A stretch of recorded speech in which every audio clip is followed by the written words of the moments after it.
What's going on, everybody? Anthony Servino here of the Face Off Sports Network with my top starts and sits at the tight end position for week 4. Let's get right into it. We're going to go with the starts first. And the first one, Dalton Kincaid. And Dalton Kincaid finally gets into the end zone. He finally has a productive game for fantasy football managers. And we've been waiting for this. Now, it wasn't the greatest game, only 13.1 PPR points, but better than the 2.1 and 7.3 he gave us in the first 2 weeks. Now, volume still not there, but a season high 5 targets, caught 3 for 41 and a touchdown. But we need to keep in mind Buffalo right now, they look like one of the two, if not the best team in football. They're blowing teams out. They haven't had to throw a lot. That could potentially change this week against the Baltimore Ravens in Baltimore. Baltimore finally got in the win column, blew out Dallas. They have confidence. They're at home. This could potentially be the coming out party for Dalton Kincaid. Why? Because, well, the Baltimore Ravens are probably going to do their best to limit James Cook, because when James Cook gets going, we've seen this a few times at the end of last year against teams like Miami and Dallas. He gets going, Buffalo can put a game away. We saw James Cook flourish in the first 3 games. He gets going, Buffalo can put a game away. If you make this team one-dimensional, they're a harder team to beat. The games are closer, and Lamar Jackson, Derrick Henry, they finally got going. So I expect a closer game, which means I believe Josh Allen's going to have to finally throw the football. And those targets are going to go in the direction of Dalton Kincaid. The Baltimore Ravens are one of the worst teams in the NFL. They're bottom 2 when it comes to fantasy points conceded to the tight end position. If you go and look at what they've done, they've conceded 18.8 to Brock Bowers in week 2, 15.5 to Jake Ferguson in week 1. Both of those tight ends were targeted at least 9 times. Ferguson 11 times last week. And Kincaid, we would think he is a more talented tight end. He's more of a mismatch nightmare than both of those two, although Isaiah Likely is very, very good in his own right, and so is Ferguson. Dalton Kincaid could be the guy for this football team and be leaned on by Josh Allen in games where they need him to. And I think this game could be the start of it.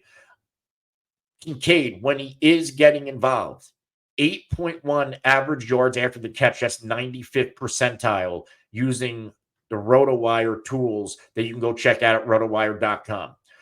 15.5% of team targets. That's 83rd percentile at his position. He's targeted at 19.6% of his routes run.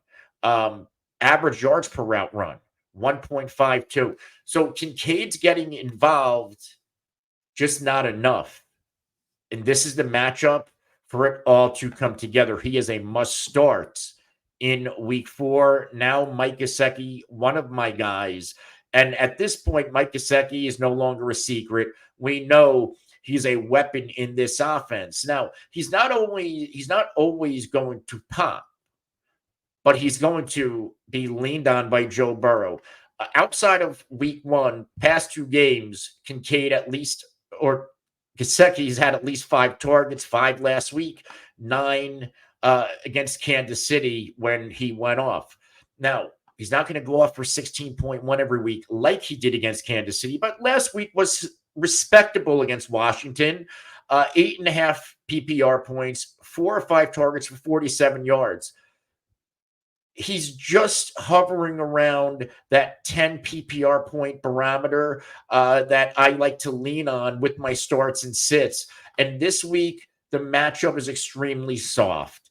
And the only other soft matchup he played was Kansas City, who were the worst team in the NFL against tight ends, and Gesicki had a big day. Well, now we get the Carolina Panthers, who are ranked 30th when it comes to conceding fantasy points to the tight ends. And this is another opportunity for Mike Gesicki to pop. Now, when it comes to the Carolina Panthers, they played a good game last week, but they are still the Panthers. They are still one of the worst defenses in football. They contained Brock Bowers. They did step up. But in the first two games, guys like Foster Moreau, 14.3 points. Guys like Juwan Johnson, 10.6. And the Chargers, they limited the Chargers. But what the hell do the Chargers have? Disley, Hurst, Tomlinson, who cares? Gesicki is another species. He is a mismatched nightmare in the big slot, and that's where I believe he's going to do most of his damage. And if you look at some of the opportunity metrics, Gesicki is very much a large part of this offense. 17.8% of the team targets. That's 90th percentile. 2.74 average yards per route run at the tight end position. That's amazing. That's 99th percentile. He's targeted on 31.6 of the routes he is running, which is also 99th percentile. 20.5% of the team's air yards. It's 95th percentile. I mean, I can go on and on. Gesicki's percentile, his metrics are off the charts when it comes to him and the qualifying tight ends. I'm all in, and I'm all in on Gesicki. He has a smash start in this outstanding matchup against the Carolina Panthers in week 4. Cole Kmet, another must start, might be my start of the week at the tight end position. And I told you a few weeks ago to watch the snap count. In week 1, it looked like what we saw in the preseason. Hey, Gerald Everett's on the field too much. But in week 2, we saw a change. And I was saying it on the live show. In week 2, that's when Cole Kmet had 50 snaps to Everett's 25. That week, he also had 5 targets, only 6.7 fantasy points in PPR, 4 of 27 to receiver. But when you are doubling the snap share of the next guy, we are seeing a turn. We are seeing Kmet more talented, younger, could do a little bit of everything. He belongs on the field a hell of a lot more than Gerald Everett. So the Shane Waldron, Gerald Everett project, get out of town. They're going to use the guys that work, especially since the offense was struggling. Now, last week, everything changes. When it comes to snap share, 68 for Cole Kmet, 28 for Gerald Everett. Another dominant snap share, and forget about it when it comes to dominant production. 11 targets for Cole Kmet. Caught 10 for 97 touchdown. Absolutely ballistic. 25.7 fantasy points. Colts, bottom 10 team against tight ends. This week, and I'll even say it next week. This week, he gets the Rams 28th against tight ends. Next week, he got the Panthers, and I just talked about how bad they are. Next 2 games are smash spots for Cole Kmet, but we're going to focus on this week against the Rams. This Rams secondary needs help. It needs work, and this is a great spot for Cole Kmet to step in there and once again deliver for his fantasy managers. Now, enemy tight ends for the against the Rams, 8.5 to Laporta week 1, 12.7 to McBride, and then 8.8 to Elijah Higgins in week 2. Remember him? Elijah Higgins was the one who caught the touchdown. And then Saubert, with Kittle out, only 6.1. But if George Kittle was in that game last week, you better believe he could have popped because he normally plays well against the Rams. Now we get a talent like Cole Kmet and an ascending offense, because I think this Bears offense is going to slowly get better as the matchups get softer. And this is an experiment. This is I don't know. I'm losing the word choice, but this is the recipe for success for not only Caleb Williams, but also Cole Kmet.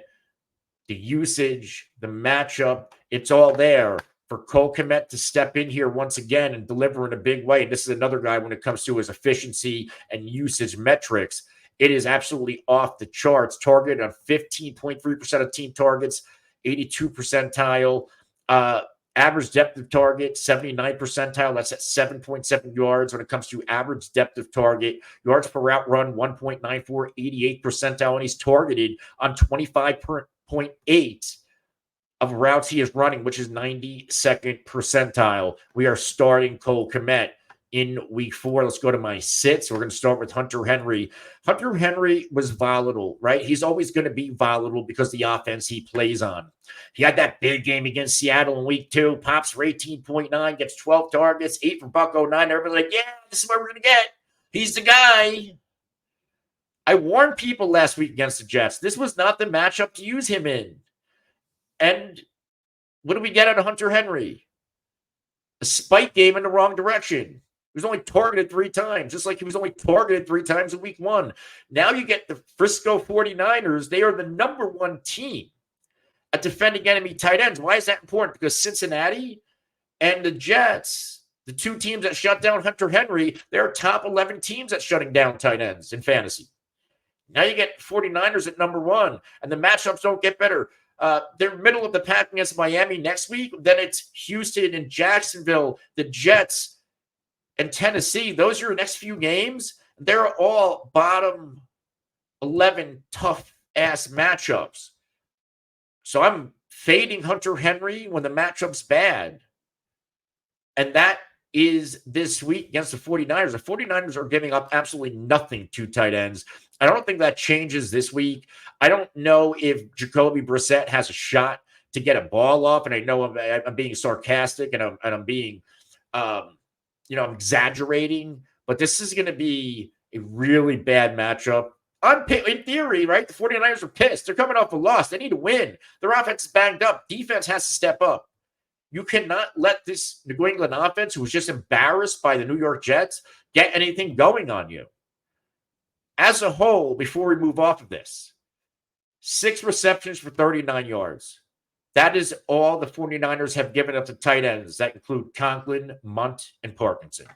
Let's go to my next sit, Cade Otton. And this guy has been invisible most of the year, first 2 games. Only 2 targets in each game. Last week against Denver, 8 targets, but 7 for 47, 11.7 PPR points. Why was he involved? Because Denver shuts down wide receivers. They did a great job in erasing Mike Evans. Godwin had a solid game in the slot, but a lot of those targets went to Cade Otton out of necessity. Now you get Philly. And Philly's a pretty good matchup on paper against tight ends. They have given up the 3rd fewest fantasy points to the position. And Philly's secondary, as we know, they're young. This is going to be a nice game for Godwin and especially Mike Evans to get going. I just don't see it happening for Cade Otton. I think those 8 targets last week was more of an outlier. And again, targeted because they needed to go in another direction than just looking at Mike Evans. But this week, that target volume comes down. I don't know if it's down as low as 2, but it's certainly not going to be over 5 in my projections. And I am not using Cade Otton this week against the Philadelphia Eagles, who've done a terrific job, all things considered, limiting tight ends. Not one tight end this year has scored more than 5.7 PPR points on them, and that includes guys like Kraft, Musgrave, Pitts, and Foster, Moreau. Let's go to the final sit. Let's wrap this baby up. And that is Jaguars tight end as a whole. And we're fading the Jacksonville Jaguars. And this is a team that has not been able to get anything going offensively. Evan Engram has not played since week 1 as he's dealing with a hamstring injury. He did not practice yet this week. And I don't even know what we're going to do with Evan Engram because I get a lot of questions on the live show. I get a lot of questions in the comments. Do I drop Evan Engram? No, I don't think you can. But if he's, if you don't have an IR spot and you have a short bench, you might have to make a decision you don't really want to have to make. But even if Evan Engram plays, Houston, tough matchup, 6th fewest fantasy points allowed at tight ends. His quarterback, Trevor Lawrence, looks like he has taken such a step back. He's starting to look like the Trevor Lawrence we saw before Doug Peterson when he was a rookie. And I gave him a mulligan that year because of Urban Meyer. It is not good for the Jacksonville Jaguars. It is not a good matchup. And I like Brenton Strange. I told people to start Brenton Strange on Monday night, and he scores his first or second career touchdown. Delivers solid game, 9.2 PPR points. In fact, he's given us at least 9.2 in back-to-back games starting for Evan Engram. So that's telling us that there is value here on Jacksonville tight ends, which is why I'm not dropping Evan Engram.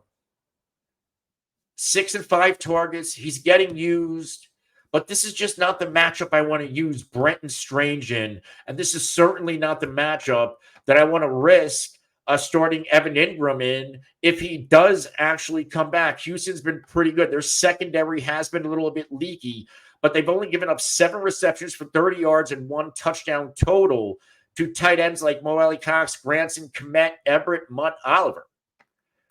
We're just going to full fade this position for the Jacksonville Jaguars this week and look elsewhere if you need a spot start. We're going to wrap up. I'm Anthony Servino. Remember, if you like this video, hit the like button, hit the subscribe button, and the alert icon so you can be notified anytime I am live to answer your questions or drop videos just like this. If you have any start sit questions, ask them in the comments. If you don't like my takes, let me know. Let's talk about it. If you don't like my hair, my shirt, let me know. I don't care. I like engaging with everybody. It's my favorite part of this job. So get in those comments and let me know what you think. Fantasy football or otherwise, I'm Anthony Servino for myself and the rest of the team at the Face Off Sports Network. We will see you later and good luck in week 4.